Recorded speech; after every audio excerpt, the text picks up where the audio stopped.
गो भक्ति का संचार करने वाले हम सब के प्रेरणा स्रोत पूज्य बाल संत श्री भोले बाबा जी महाराज के चरणों में प्रणाम करते हुए मंच पर विराजमान क्रांतिकारी संत दयाशंकर जी महाराज के चरणों में प्रणाम करते हुए किशन दास जी महाराज के चरणों में प्रणाम करते हुए विद्यासागर जी महाराज के चरणों में प्रणाम करते हुए तमाम विश्व वंदनीय संतों के चरणों में प्रणाम करते हुए मेरे सामने उपस्थित मातृशक्ति और युवा के रूप में बैठे हिंदुस्तान के भविष्य और भविष्य के हिंदुस्तान और भजन मंडली के माध्यम से हम सबको बड़े ही मीठे मीठे भजनों का श्रवण करवाने वाले अनोखा जी और उनकी पूरी टीम, आप सबका बहुत बहुत धन्यवाद, बहुत बहुत आभार। हम महाराज जी की कथा पिछले 6 दिनों से सुन रहे हैं। बहुत ही अच्छी कथा चल रही है। महाराज जी, आज का दौर ऐसा है कि आज जब बात धर्म की आती है तो लोग बड़ी अपनी बुद्धि का इस्तेमाल करते हैं, तर्क करते हैं। तर्क नहीं कहूं, कुतर्क कहूं तो भी कोई बड़ी बात नहीं होगी, क्योंकि एक तंबाकू के पैकेट पर लिखा होता है महाराज जी की तंबाकू खाने से कैंसर होता है, लेकिन कोई लोग बुद्धि नहीं लगाता है। एक शराब की बोतल पर साफ लिखा होता है कि शराब पीना स्वास्थ्य के लिए हानिकारक है, लेकिन कोई अपनी बुद्धि नहीं लगाता है। लेकिन यदि हमारी भागवत कथा में ये लिख दिया, हमारी ये गीता में ये लिखा हुआ है कि इसको पढ़ने से और इसके दिखाए हुए रास्ते पर चलने से हमारा कल्याण होता है, तो बड़ा लोग बुद्धि लगाने लग जाते हैं। ऐसा दौर आ गया महाराज जी। एक छोटा सा प्रसंग है, 5-7 मिनट का समय लेना चाहूंगा। मैं चाहता तो महाराज जी इस बात को किसी अकादमिक शिक्षा के मंच से भी कह सकता था, मैं चाहता तो इस बात को किसी सांस्कृतिक कार्यक्रम के मंच से भी कह सकता था, लेकिन सांस्कृतिक मंच से कहीं भी बात का इतना प्रभाव नहीं होता है महाराज जी। एक धार्मिक मंच से कहीं भी बात, और वो भी आपकी पावन उपस्थिति में कहीं भी बात गीता के ज्ञान के समान हो जाती है महाराज जी, इसलिए लोग इसका अनुसरण करते हैं। इसलिए मैं आज इस मंच के माध्यम से कहना चाहूंगा कि एक जंगल था। जंगल में तीन दोस्त थे। एक था सांप, एक था शेड़ा समझते हो ना, गोल गोल होता है वो, कांटेदार, और एक था मेंढक। तीनों में बड़ी गहन दोस्ती थी, घनिष्ठ मित्र थे। एक बार क्या हुआ, जंगल में आग लग गई तो मेंढक दौड़ा दौड़ा आया, आकर सांप को कहा कि रे भाई जंगल में आग लग गई है, अपना बचाव करने का उपाय कर ले। तो सांप ने कहा कि मेरे पास 100 बुद्धि है, मैं अपनी किसी एक बुद्धि का प्रयोग करके अपने आप को बचा लूंगा, तू तेरा सोच। तो मेंढक ने सोचा कि इसके पास तो 100 बुद्धि है, ये तो बच जाएगा। अपने दूसरे दोस्त के पास चलते हैं। वो फिर पहुंचा शेड़े के पास। शेड़े को जाकर कहा कि भाई जंगल में आग लग गई है, अपने बचाने का उपाय सोच। तो उसने कहा कि मेरे पास 10 बुद्धि है, मैं किसी एक बुद्धि का प्रयोग करके बच जाऊंगा, तू तेरा सोच। अब मेंढक ने सोचा इसके पास 100 बुद्धि है, इसके पास 10 बुद्धि है, ये तो बच जाएंगे, हमारे पास तो सिर्फ एक ही बुद्धि है, वो क्या है कि पतली गली निकल। मेंढक दौड़ता दौड़ता वहां से छलांग लगाता हुआ वहां से निकलने लगा। थोड़ी दूर चला तो एक खड्डा आया, खड्डे में थोड़ा पानी था, कीचड़ भरा हुआ था, जिसे राजस्थानी भाषा में कह सकते हैं कादो। तो कीचड़ में क्या हुआ, मेंढक ने छलांग लगा दी। जंगल में आग चलती चलती सांप के पास आई।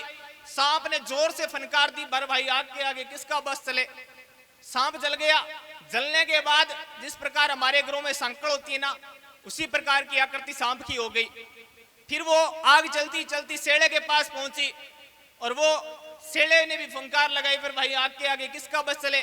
उसकी गेंद बन गई, जैसे दड़ी होती है ना, दड़ी राजस्थानी भाषा में कहे तो वो हो गई। तो जंगल की आग जब शांत हुई तो मेंढक ने सोचा कि चलो अब मैं मेरे दोस्तों से मिल लेता हूं। एक के पास 100 बुद्धि थी, एक के पास 10 बुद्धि थी, तो वो तो बच ही गए होंगे। तो जब वो उनके पास पहुंचा तो देखा एक का सांकड़ बना हुआ है, एक की दड़ी। तो उसने कहा कि 100 बुद्धि री सांकड़ बन गई, 10 बनी है दड़ी, कि 100 बुद्धि री सांकड़ बन गई, 10 बनी है दड़ी, और आपने तो एक बुद्धि ठीक ही जकी कादम जार पड़ी। कहने का भाव है कि जब धर्म की बात हो तो अपने आप को पूर्ण रूप से समर्पित कर दो, उसमें तर्क लगाने की जरूरत नहीं है, क्योंकि अनेक तर्क लगाकर हमारे धार्मिक ग्रंथ बने हैं। इसलिए धर्म की तरफ लौटे। महाराज जी आपकी कथा में भी एक तर्क चल रहा है, आपको तो नहीं पता होगा।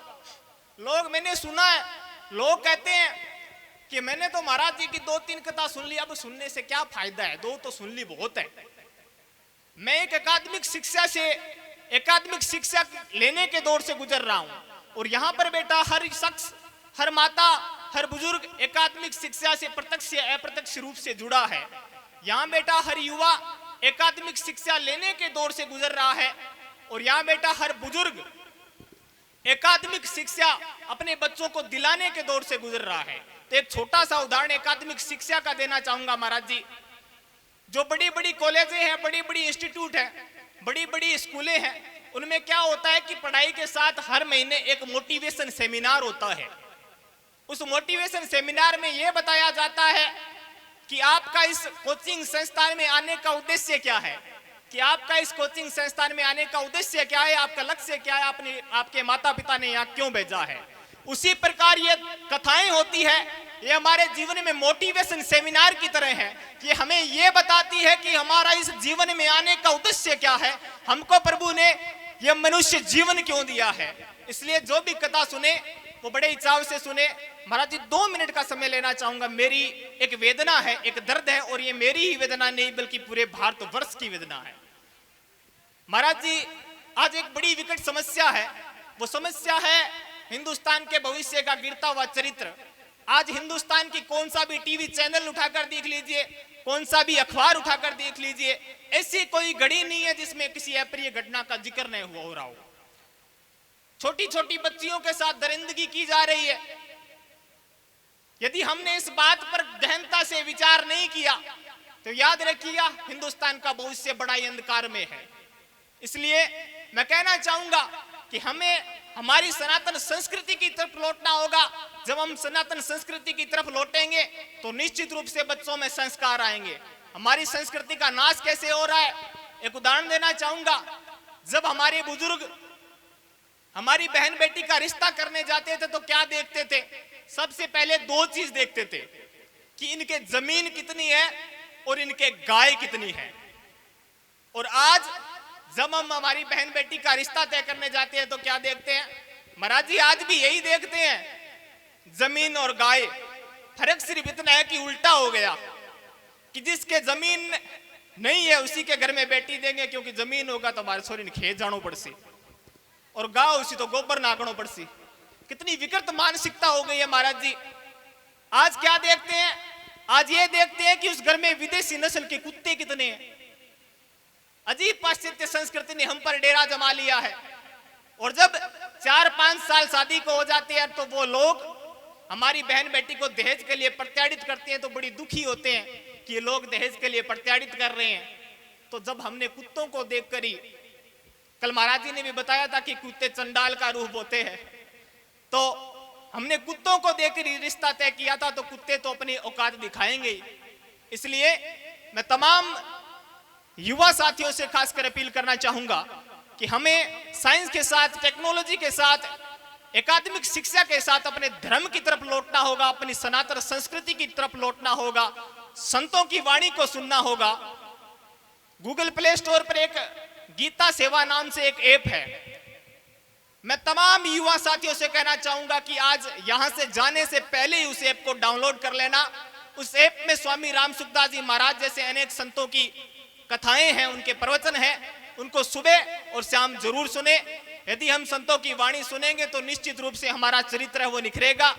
इसी आशा और उम्मीद के साथ मैं एक बात कहते हुए अपनी वाणी को विराम देना चाहूंगा कि आप गौमाता की सेवा करो, गौमाता से बढ़कर कुछ नहीं है। आज जहां 5-5, 7 साल लोग तैयारी करते हैं तब जाकर एक सरकारी नौकरी लगती है, मैंने सिर्फ 1.5 साल तैयारी की है। उस 1.5 साल की तैयारी के दौरान गौशाला में जब भी मुझे मौका मिला, जब भी मेरी इच्छा हुई या मुझे समय मिला, मैं वहां पर गया और गौ माता की सेवा की।